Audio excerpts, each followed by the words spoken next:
Hey, it's Ryan Thomas, and welcome to Life of Significance, where we step out of the struggles and into the impact that we can make. And on today's show, we're talking about how to find your identity during emotional trauma. You know, when we have rejection, when we have deep emotional pain, whether it be divorce or loss or parental alienation, it sort of consumes us and it makes us define who we are as a person, and we want to take back our identity in moving forward. And so today joining me is my co-host Pete Smith. And just for a little backstory on this, at 35 years old, Pete suffered a sudden stroke. And he almost died. Now, luckily, he's with us, so he did survive, and that's a good thing, but it completely changed his life. This stroke gave him a completely different perspective. And now he's sharing his message and helping other people, and he's become America's foremost authority and coach in the personal and professional development space, and he's also become a very sought-after international speaker in his leadership and personal development areas. So, Pete, you know, let's talk about first, we can't ignore and jump over this idea that you had a stroke. Certainly you had, talk about emotional trauma and the things that you were going through at the time that you had your stroke, and then boom, it puts everything in different perspective. Talk a little bit about that experience and what that did to your identity before you had the stroke and then after the stroke. Yeah, sure. So it was interesting because I was someone that you would never have expected to have had a stroke. You know, I didn't have the typical symptoms. I don't have high blood pressure. I'm not overweight. I wasn't the age. I don't have family history of it. So it was really out of the blue. And at the time of the stroke, I was doing great work, meaning I was an operations executive at a nonprofit alternative school for students with disabilities, and loved what I did. And then in May of 2010, the stroke hit. And it just rocked me at my core, obviously, because not just because of that experience, but because of a very specific time frame within that stroke experience was that time when I heard my body begin to shut down. And that's really the moment when I thought, I'm dying right here, right now, because I couldn't stop it. You know, I heard it shutting down, which basically means that it sounds like an engine winding down. That's what I heard, and that's when I thought, you know, this is it. I'm sitting here on my dining room floor because I'd lost my speech and I'd lost my balance, and this was it. And so it was really that particular moment within the stroke is really what dramatically shifted just the way that I think about things, and has propelled me in a very different direction since then. Well, and I think that, you know, when you're faced with this moment, right, and like I say, that instant perspective, here's what I was doing, here's what I thought was important, here was the maybe the day-to-day stresses, even though you're doing well, that you're sort of mired in, and then all of a sudden you have this stroke, and then afterwards you're like, wow, there's so much more to life. Here's my purpose. Here's my path. So talk a little bit about that emotional switch for you, you know, being in the situation that you faced. Yeah, so really interesting. So I'm sitting there thinking, I have about 60 seconds left to live. Like, this is it. And I remember thinking about Whitney, who's now my wife, and she was upstairs at the time. And I remember thinking, she's going to come downstairs, she's going to turn the corner, she's going to see me dead on my dining room floor. Like, what is the impact going to be on her? I thought about my parents, and I remember thinking, what's the impact going to be on them? And which one of my brothers and sisters is going to have to call my parents and deliver the news that I died this morning? You know, and just trying to think about how is all this going to play out. Yeah. And then, clear as day, I remember asking myself a very simple but really powerful question. Did I live? You know, did I live? Did I do everything that I wanted to do? Did I hold back at all? Did I run my race to win? Did I live? Did I change anyone's life? Did I live? And I always find that what's interesting in that moment is never once did I ask myself, were you successful? You know, I didn't really even touch on, hey, are you happy? You know, and I think that's interesting because so much of what society, the messages that society sends us is that maybe our greatest endeavor is somehow to achieve both success and happiness. Mm. And I think that's where we miss the mark. And it's not because I don't think success and happiness are important. It's just that in that moment, I didn't think about that at all. Instead, what I thought about, what did cross my mind was whether or not I was significant. So, in other words, at the precise moment when I thought my life was ending, one of the things that mattered to me most was whether or not I mattered at all. Wow. And so it's really from that moment where I just started looking at things a little bit different. Yeah, it's really an amazing story. And I think that, the important thing is why I think it's great to talk to people like you is like, let's not wait until we have to have some catastrophic event in order to sort of give us a check, bring us that full picture, that big picture view. And that's why, what we're talking about today, right? People that have gone through emotional trauma, things that have become the defining thing of their life. And if you can turn it into a positive, great. But right now, we're kind of trying to help people who are really stuck in the quicksand, so to speak, of that emotion. They're dealing with rejection. They're dealing with being alienated. They're dealing with this pain, and this affects their self-belief, right? This is who they are. Oh, I'm a divorced person. I'm a rejected parent. I'm a failure. I'm unlovable. Nobody wants me. And it's sort of like, that becomes the identity. So how is it that people can start to think about themselves differently when they've gone through this emotional trauma, or even when they're still going through this emotional trauma? Yeah. So what's really interesting, even as you were describing it, is think of the words that you were using to describe how some people, what they may be saying at this point in their lives. For example, everything you just mentioned was, I am X. And the first thing we need to do in terms of looking at how to either reestablish or create a new identity for ourselves is to separate how we feel from who we are. And so it's very different to look at something and say, I feel dejected, or I feel unlovable, or I feel angry. And that makes you human. But it's different to say, I am unlovable, or I am angry. That becomes more part of identity. So the first step in looking at recreating the identity is to take a look at separating how we feel from who we are. So for example, if I were to give you three words, let's take feelings, actions, and identity.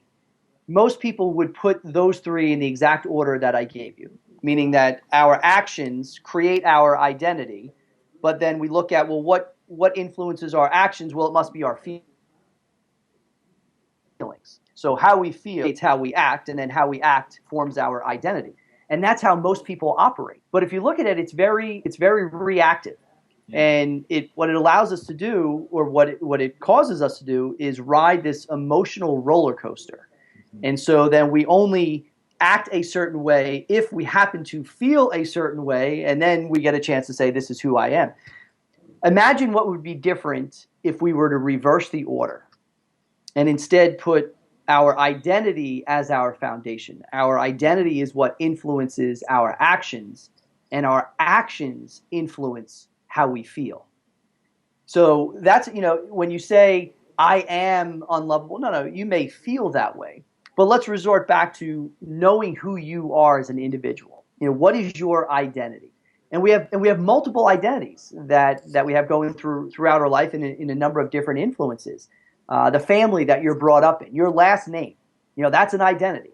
So what does anyone's last name mean to them? I'm a Smith, and when I say that means something to me, and it's based on what does it mean to be a Smith, and so that's my identity. I'm a wrestler. I may not be competing anymore, but I did it for so long and I coached it for so long that's part of who I am. That's my identity. And because I make being a wrestler mean something to me, I can fall back on that. I'm a business owner, or I am a free thinker, or whatever it is. And so really it's getting people to think about, hey, who are you? I get how you feel, but let's separate that for a second. Let's take a look at who are you in terms of your identity. And how can we start influencing our actions based according to that foundation, and not be so so reliant on how we feel at any given moment. Yeah, I think that's great advice. And I think that one of the things that really struck a nerve and a chord with me is this idea of being reactionary. Something is always happening to you, and so whatever's happening to you, you take on that identity. It's really like a true loss of self. It's a true loss of understanding who you are at the core, and then, like you said, these different aspects, these different hats that you wear. And I think that sometimes when you deal with trauma, when you deal with rejection, some of these emotional things that we're talking about here, it allows itself to like suck on you and stick on you, and you can't seem to get it off. And it's one of those things where, yes, you might be maybe you're a rejected parent, right? But you're also a daughter, a sister, a wife, a husband, a singer, a dancer, a business person. There are all these other aspects of your personality and who you are, but that identity gets so locked on to the negative. And I think that's true for anything, right? It's easier to get sucked into the negative and to get weighed down by the negative of the situation, even though there's positives that you can find. So it's really a struggle to find those positives, to pull yourself out from being the victim and actually allowing, yeah, this happened to me, or this is happening to me, but I'm not going to let it define who I am, because when I let it define who I am, I'm powerless. I'm just waiting and hoping that it'll go away, and if it goes away, I'm cured. Or if it goes away, then hey, great, now I can be this person that I truly am meant to be. And I think, to your point, is identifying and focusing on those other aspects, bring that identity forward. That's what's going to help you fend off these other things that happen to you, these other situations and emotional things that happen to you. Like, that's what's going to help you get through it. One of the most common words that I hear pretty frequently is this idea that I'm a victim. And here again, it's separating that from, no, I feel victimized, but feeling victimized does not necessarily make you a victim. See, the danger in saying something like, I'm the victim, is that that's the lens that you adopt as who you are. And so that's the type of lens that you'll start to look at things, not just in your current situation dealing with being an alienated parent, but you'll begin to look at, well, if I'm the victim here, I must be a victim elsewhere as well, because that's part of who I am, and that's how we start to see things. So it's crucial that we step back from that and recognize, no, I can feel victimized in any particular area, but that doesn't make me a victim. Now, the other thing about identity is there are a lot of people who will gladly tell you who they think you are. Oh, you are this way or you are that way. And so it forces us, again, to go back to recognizing, do you know who you are? Because there are plenty of people who will gladly share who they think you are, right? And so it's really important to stand your ground and say, no, this is who I am. And then finally, regarding identity, recognize it's just simply a matter of choice. Right? We always have choice. You choose who you want to be. Choose who you want to become. And even if your identity was such where you're not happy at this point in your life, change it. Change who you want to become by simply choosing. What does that look like? Who do I want to be? I want to be resilient. Great. I'm resilient. Now we start acting resilient, and then I feel resilient. I'm courageous. Well, because that's who I am, now I'm going to start acting courageous, and then lo and behold, I feel courageous. So, it's really important to establish that identity and recognize it's just choice. And who do you choose to be? And then start acting your way into that identity if you're not there yet.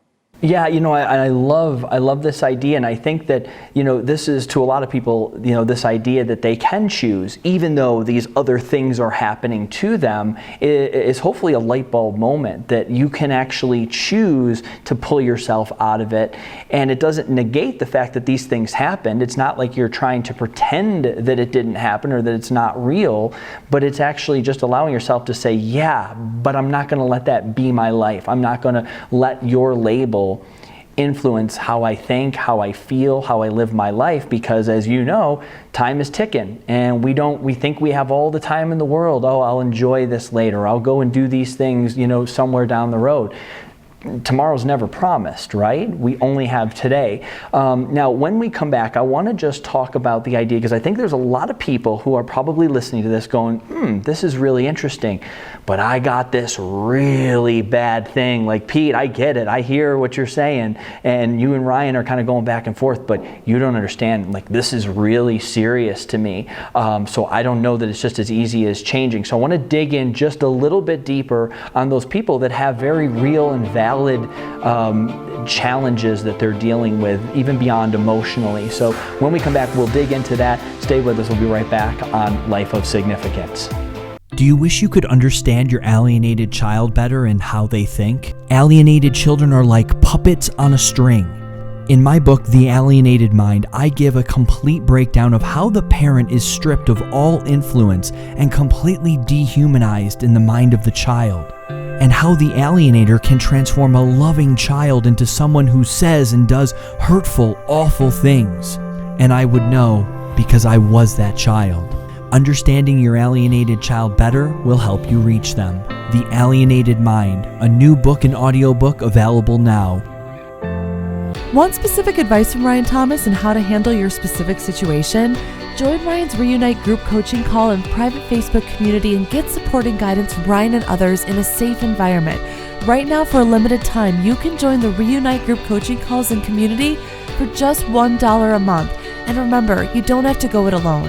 And welcome back to Life of Significance. I'm Ryan Thomas along with Pete Smith, and today we're talking about how to find your identity during emotional trauma. And so we've talked about ways that you can actually begin to say, yeah, that happened to me, but I'm not going to let it define me. I'm going to create and find those other identities, those other things that make me who I am, instead of just being sort of locked on to the worst possible thing that's happening to you. And so what we were talking about before the break is, okay, this is great, but some of these things that have happened, oh, I'm stressed out, oh, I'm rejected, oh, this didn't work out. But there's some people that are going to say, that's true, and those are my emotions, but like the reality is, I was married, now I'm divorced, I'm living in a 2-bit apartment, what do I do next? This isn't what I envisioned. Or I had a child, I had a relationship with my child, and now the child doesn't want to see me, and I don't have any contact with my kid. Or whatever it is at that specific situation, and they say, yeah, this kind of, I love this idea, but it goes even beyond emotions, like we're talking about very real things. How do we bridge that disconnect so that people can truly hear this message and say, yeah, that's happening to me, but I'm not going to let it be who I am? Right. Yeah, and I imagine that a lot of times we think about this concept of how do I bounce back, right? How do I rebound and how do I bounce back? What's interesting to me about that is a lot of times people misinterpret this concept of bouncing back as this happened to me, but now I get back to where I was and I'm able to brush it off. And that is just not possible. So when we talk about being resilient or about bouncing back or rebounding, it's getting back to a place where we recognize that we may not be exactly the same as we were, and yet it's still a commitment and a decision to move forward. So I may get a cut and my skin heals, but I have the scar. And so I don't stop living. I live life with the scar. I absorb it. It becomes part of who I am, but I get to choose what influence it has on my life, right? And it's kind of the same idea. So it's a matter of, here again, looking at the words that we're using. We could say, yeah, I was this way, but this happened to me. Now I'm living, to your point, in a 2-bedroom apartment, and now I can't do anything. Instead, what if we looked at it from a yes and perspective? And that's what bouncing back is all about, is looking at, yes, this happened to me. It's not ideal, and now I'm going to look to see where else I can do something different. So we're constantly moving forward, but it's not to minimize or to dismiss the things that have happened to us. This isn't pretending like, hey, it's no big deal. No, this is very much accepting what has happened and the hurt feelings and the difficult, challenging situations that we're in, and yet still continuing to move forward. Yeah. So we want to take a look at that as well and make that an important piece, that it's not brushing aside everything that's happened. It's learning how to incorporate what has happened and then still move forward. It's just really kind of the word that popped into my head is like owning it. Like, yeah, this happened to me. Yeah, maybe I played a part in it. Maybe I didn't. Maybe something blindsided me, but it happened. I'm going to own it. Try to figure out what I can do. It's like you said, what's next? Okay, now that this happened, now that this situation, maybe I'm even still involved in, what can I do? And the best thing that's going to get you forward is to actually take care of yourself and to rebuild yourself, is to rebuild that self-esteem, that self-worth, that identity that says, you know, I can get through anything. I've been through this. I've been through the fire. I'm battle tested. I can do this now. I can do this and also find ways to be happy and fulfilled, because life is short and I've got to make a significant impact somewhere in life. And maybe it's not in the way that I want it to. Maybe I envisioned something happening, but it's good. But the impact is going to be something over here. Yeah, and that's a big piece of it is that word how. You know, we have an idea, all right, this is who I am, and we have an idea of how our life is defined. You know, I'm married, and then we're going to have kids, and it's going to be great, and we're going to live happily ever after, because at least that's what Disney and Hollywood keeps telling us we should have, right? Right. And all of a sudden, we get thrown this curveball, and no longer are we not in the relationship that we once were, but now we're alienated from the very people that we care most about. Right? And that rattles us to our core, because partly in our mind we had this vision of what this ideal life looked like. Yeah. And so we've been thrown a curveball and it rattles us, and yet we still need to look at, all right, I can still be that, I can still be a dad, I can still be a father, I still have an idea of what that means to me. What I need to figure out now, my new challenge is, how do I do that? Because how I do it is going to require something different on my part than what I first imagined it to look like. Absolutely. So we don't have to change our identity. We simply have to shift how we go about living our identity out. Yeah, I think that's awesome advice. Before we wrap up, let's just kind of bring it full circle. The big 3 takeaways that you would say that needs to be done when you're dealing with this emotional trauma and you're trying to find that identity, you know, kind of gift wrap it for us as we end here. Separate feelings from identity. How you feel does not mean that's who you are. Let your actions be influenced by your identity, which then will influence how you feel about something. And then ultimately, it always comes down to a choice, right? We always get to choose who we want to be at any given moment. We start from there, and what's different is how we go about living out that identity. Outstanding. Pete Smith, thanks so much for joining me here today. And thanks to everyone watching. I hope these insights were helpful to you. Go out there, continue to live. Don't let anybody else define who you are. Chart your own course. Make those decisions. Believe in yourself. Give yourself permission to make those decisions for you, for your identity, and for your life. So I'm Ryan Thomas for Life of Significance. We'll see you next time. Thanks so much.